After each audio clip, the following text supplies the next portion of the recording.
حق مہر کا تعین یہ واجب ہے اور عورت کا حق ہے۔ شوہر کی حیثیت کے مطابق حق مہر متعین ہو۔ زمانہ نبوی میں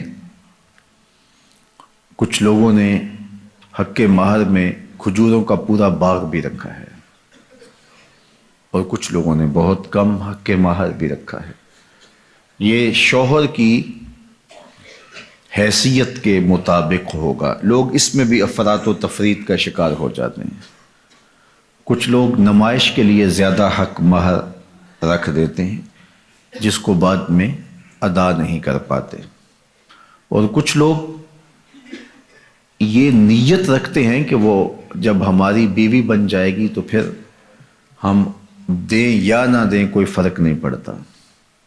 تو فرمایا گیا کہ جو حق مہر کے تعین کے وقت یہ نیت کرتا ہے کہ میں حق مہر ادا نہیں کروں گا وہ بدکار ہے۔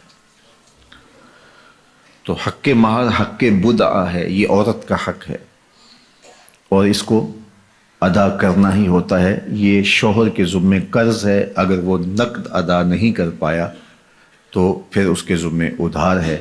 جب عورت چاہے مطالبہ کر کے اس سے وہ حق وصول کر سکتی ہے اور اس پر اس سے ناراض ہونے کی ضرورت بھی نہیں ہے۔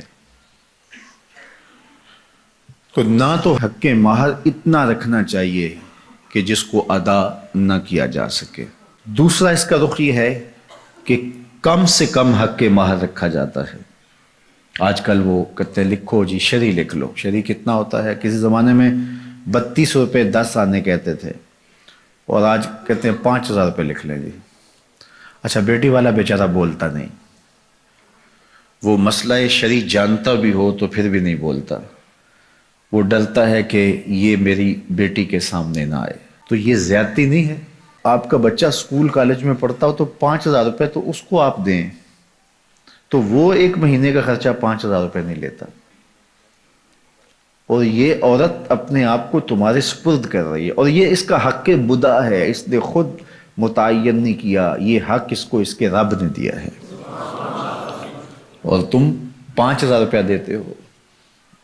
اور حیثیت تمہاری دیکھو، تمہارے انداز دیکھو۔ ایک دوست بتا رہا تھا کہ ایک آدمی نے جو ہے وہ کارڈ چھپوائے ہیں تو وہ 9000 روپے کا ایک کارڈ ہے، 9000 روپے کا۔ تو جو دوستوں کو بانٹے اس کا کل خرچہ 45 لاکھ روپے آیا ہے۔ تو حق مہر بتاؤں تو آپ حیران ہو جائیں، تم نے اس خاتون کو اتنا بے توقیر کر دیا ہے، پہلے دن ہی تم نے اس کی قدر و قیمت کا لحاظ نہیں کیا، اس کی عزت افزائی نہیں کی۔ یہ اس کے لیے سادہ لفظوں میں سلامی تھی جو اس کو آپ نے نکاح کے ساتھ پیش کرنی تھی۔ تو یہ بات ذہن میں رکھیے کہ جو حق مہر ہے یہ حق بدعہ ہے، یہ عورت کا حق ہے اور یہ میرے رب نے مقرر کیا ہے اور یہ واجب ہے۔ جو ادا کرنا ہو وہ رکھنا چاہیے، نمائش کے لیے نہیں کہ بعد میں وہ ہماری بیوی ہوگی ہم دیں نہ دیں، نہیں، ایسا نہیں ہے۔ ہو سکے تو نقد دیں لیکن ادھار بھی کیا جا سکتا ہے۔ عورت چاہے تو معاف بھی کر سکتی ہے لیکن اس کو مجبور نہیں کیا جائے گا۔ لیکن شوہر کی حیثیت کے مطابق حق مہر ادا کیا جائے، رکھا جائے، نہ زیادہ کہ نکاح مشکل ہو جائے اور نہ تھوڑا کہ عورت بے توقیر ہو۔ تو مناسب حق مہر رکھا جائے۔